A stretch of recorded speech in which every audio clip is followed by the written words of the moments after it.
Hey guys, today we're talking about Halloween 2, the 2009 sequel to Rob Zombie's Halloween remake. Um, I didn't mind the first movie, actually. I thought the movie was okay. There's a review of it on the website. You can check it out. So I wasn't like, I didn't know what to expect from this movie. Like I said at the end of the Halloween review, I was like, either it's going to be this kind of like way too over the top, just complete and utter kind of shit show, or it's going to be kind of more of the same, just not as good. I don't know. Because all I heard was like really bad reviews for this movie. So I wasn't sure what to expect. I expected something bad. I just didn't know in what kind of style. And this movie, honestly, like I've given it the same rating that I did the original Halloween 2. Not because of the same reasons though. The original I felt was like really dull and kind of just like clunky in a lot of ways. This movie's not dull, it's just kind of a mess. It tries some different things, and I respect that. I appreciate it. It's just a little bit much. Okay, so it's a slightly different issue. I enjoyed the movie, the first one, a lot more than this one. Like this one, it was kind of hard to like be down with what it was trying to do. Okay, so if you don't know, like this movie picks up just after the first one. Laurie is kind of waking up in hospital. She's suffered a lot of physical kind of, obviously like she got stabbed and everything, problems, but also kind of mental, trauma happened from that. Her friend got like horribly kind of scarred everywhere on the face. Yeah, so she's having trouble dealing with that. She wakes up in hospital, and Michael Myers somehow got out of the van that was carrying him away, his body, because everybody thinks he's dead, of course. But the van crashes because it's being like driven by these two idiots. And one of there's like this weird scene in the movie where like the dude who crashes the van, he's got his mouth is like filled up with blood, and he's just like he just does that for like 3 minutes. I'm like, what's happening? Like, I don't understand why this scene went on for way too long. I don't know what was going on there. Yeah, it's just like the tone of this movie is like all over the map. And then Michael escapes, of course, and he goes to the hospital to find Laurie. And he kind of terrorizes, people in the hospital, etc., which is Haddonfield Hospital, which is always freaking empty. But you know what? I thought this was kind of a nice homage to the original Halloween 2, which pretty much all took place in the hospital. I'm glad this movie didn't, okay? That's the one thing that's better about this movie is that there's actually a couple of things that are better. This movie has these moments in the hospital at the beginning, but it's kind of like really just kind of a homage. It's not like the whole movie is going to be this. And it does it well enough, I guess. Yeah. Laurie's being chased in the hospital by Michael Myers, etc.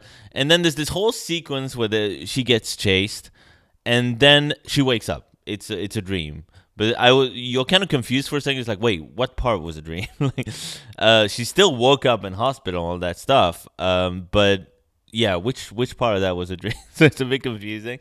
But then you realize that she's having these nightmares, right? It's part of her trauma. She's having these like weird, scary nightmares where she sees herself get killed by Michael Myers and still being alive somehow, and Michael Myers, we kind of get into his head as well, which this is one of the ideas I thought was actually interesting in this movie, where it's like you've got the victim and the abuser, right? You've got Laurie and Michael, but they each have their own kind of trauma that's kind of linked in a weird way. It's interesting. It's an interesting idea. The way they've done it is a little bit silly, where these dream sequences just look like freaking music videos. And you've got Michael's like dream sequences is like his mom, played by Sheri Moon Zombie, who gets a much bigger role this time. It's not necessarily the best idea, but she's walking around in this kind of white dress because the mom died, I guess. So she's walking around in this white dress, and she's got like a white horse. And then there's like a kid version of Michael Myers who's there with them, and trying to kind of tell Michael that he needs to like reconnect with his sister, Laurie. And the kid is played by someone else. It's not the same kid as the first movie. The first kid looked scarier. There was like a weirder look to that kid. I think they picked that kid for a reason. This kid just looks like a normal kid. Doesn't quite have the same impact, but okay. And it's weird, like the cast is different here. Like obviously it's the same girl playing Laurie, and I think it's the same dude playing Michael. Not that you would ever know. Although you do see Michael's face a bit more this time. He's got like a big beard, so you barely see his face. He looks like Rob Zombie, basically. Yeah, the cast is a little bit different. You've got Brad Dourif gets a bigger role this time, which I appreciated. I thought that was good because he only appeared for a brief moment in the first movie, and he plays the sheriff, of course. And he's kind of adopted Laurie because she lost her whole family, right? So he's adopted her, and she lives with them.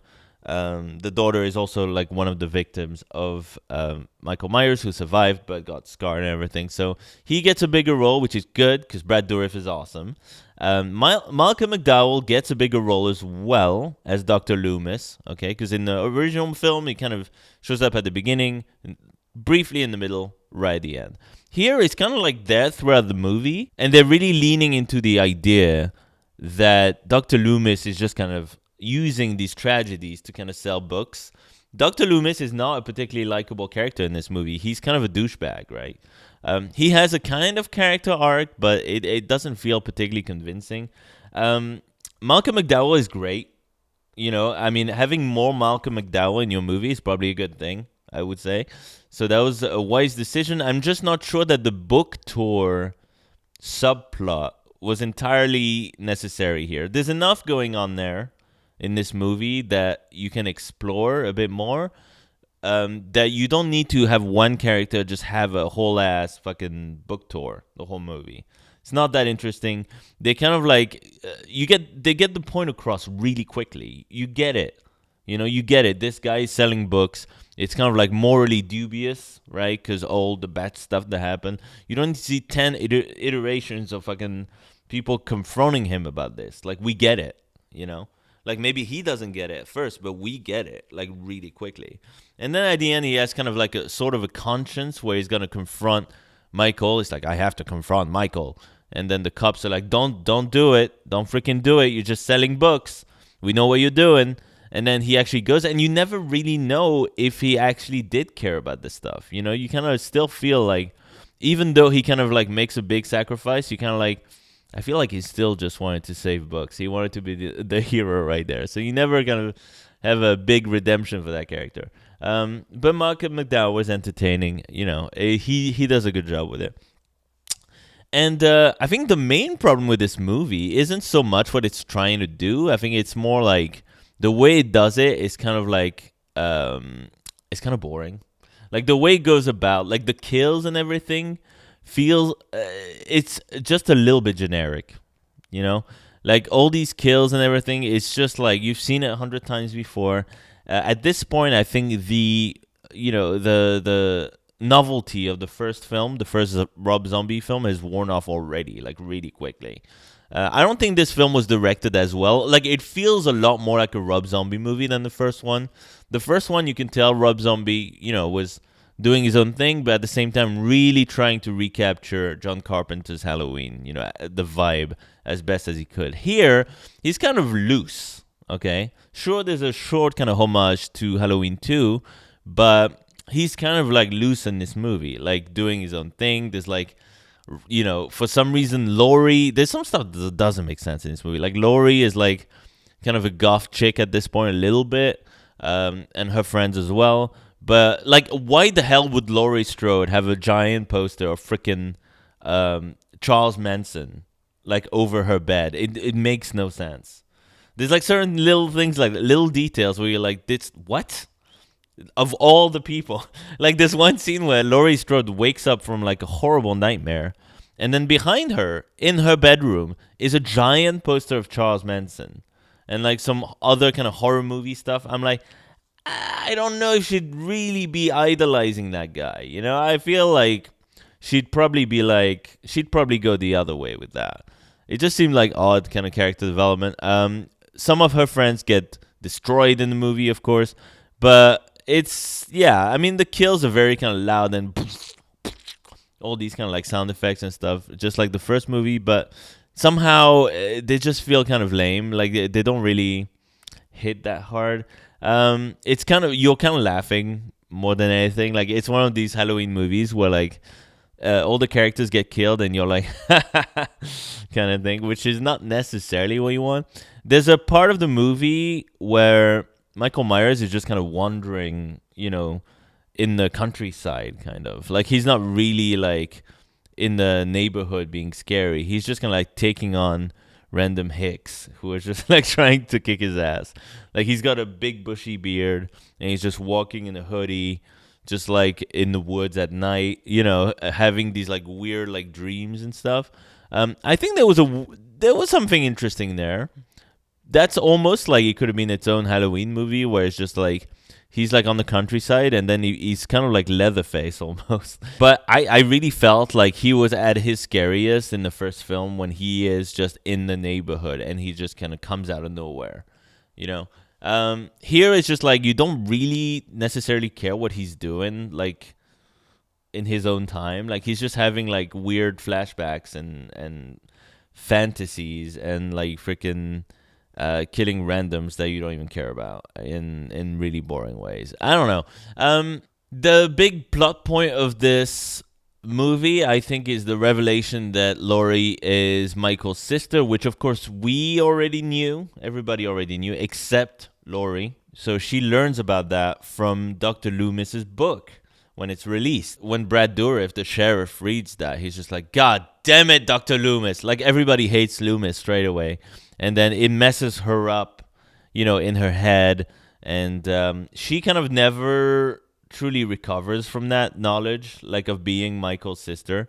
And the way it ends, okay, spoilers, I guess. Michael gets the upper hand on Laurie. He catches up to her, crashes her car and everything. And then he carries her to this barn, okay, like in the middle of a field somewhere. And they just have like a full-on acid trip. Just like they see the mother like in the white robe and the white horse is there and the kid version of Michael is like holding Laurie down. And it's just like this kind of like you've entered like a completely different movie at this point. It's just like very surreal. And again, I think there's a way to do this that's interesting and that's pretty good. It just comes off as very kind of lame here. Like it doesn't really have the power I think that it was going for. It just feels really cheap and really, really goofy. You don't really feel the weight of what these characters are going through. It just feels kind of like fluff a little bit. And Dr. Loomis shows up, tries to help. And the way they end it is interesting. Dr. Loomis gets killed, but Laurie is too far gone mentally to, like be well again. She just becomes like another Michael Myers. And I think that's something you can do with that character. I just feel like it's too soon. I just don't think that, in the second movie, that's it. Laurie's done. Laurie is mentally done. I always felt like Laurie was a stronger character than that she could just handle pretty much anything Michael throws at her, I do think you can lead Laurie to this kind of like mental breakdown over time. I think that they should have just done that with maybe after 3-4 movies maybe. But like the second film just feels like it's a little bit quick on that. That she's already she can't handle anything. She's done. Just the knowledge that she's Michael's sister, she's done. I don't know. And then I guess they never made a third movie, so we never know whether we're gonna take that. If she was just gonna go roaming the countryside herself as freaking Michael, she was gonna put the mask on. Probably they were probably gonna do something like that. But yeah, we'll never know. We'll never know because they never made another one. They kind of end with the kind of shot from like Hitchcock's Psycho, where she's like looking up at the camera. Yeah, I don't know. I mean, this movie's not that bad. I've seen people say like this is the worst horror movie I've ever seen in my life. It's not that bad. It's just kind of like, it's a little bit like the original Halloween 2, where it's just like underwhelming. It's like really underwhelming. Except this one is like somehow, I don't know if it's sillier than Halloween 2. Halloween 2 is pretty darn silly as well. They're on the par, honestly. They are. For slightly different reasons. I think Halloween 2, the original, is more boring than this movie, but this movie is like way messier. Um, so yeah, I don't think it's that bad. It's a 2-star movie, maybe a 2.5-star movie. Nothing too terrible. No, it's trashy, of course. It's a Rob Zombie movie. It really feels like a Rob Zombie movie, from the music choices to the kind of rock and roll vibe of it all, to the kind of brash kind of brutality of it, like how loud it is. It's just the same kind of thing as the first movie. It's just kind of ramped up to 11 a little bit, but the script is not that good. Okay, the script in the first film, I felt, at least in the second half of the film, was really solid. Here, it feels a little bit scattered, a little bit like it's trying too much, not doing any of it particularly well. Yeah, it's a little bit. It's not all good, unfortunately. I'll say that. I think Scout Taylor-Compton does a good job with the performance. She's actually a decent Laurie. I just wish they had made her a little bit stronger, because she's just completely breaks down mentally after like one thing happens. So it's just like, yeah, it's a shame. It's a shame. But you know what? This is probably not the worst Halloween movie out there. I think I would watch this movie again over like Halloween Kills. I would watch this movie again. But it's not good. Like, let's not get too crazy. Like, you compare this movie to like the original John Carpenter film, you're in a different universe there. This movie is just kind of wild and just very, very random. But yeah, if you enjoyed the first movie, there's definitely parts of this movie you'll enjoy. If you are looking for something a little bit more John Carpenter-y, this is not the place that you want to be. This is kind of like a whole different vibe altogether. So yeah, I don't know if I recommend this movie, honestly. It's just kind of like, if you want to. It's not a must in the Halloween franchise. You don't need to see this movie. It's only if you're really intrigued to see the kind of like how they did the whole kind of dream stuff. Okay. And if you're a big Rob Zombie fan, fine. But it's not a necessary watch in any way.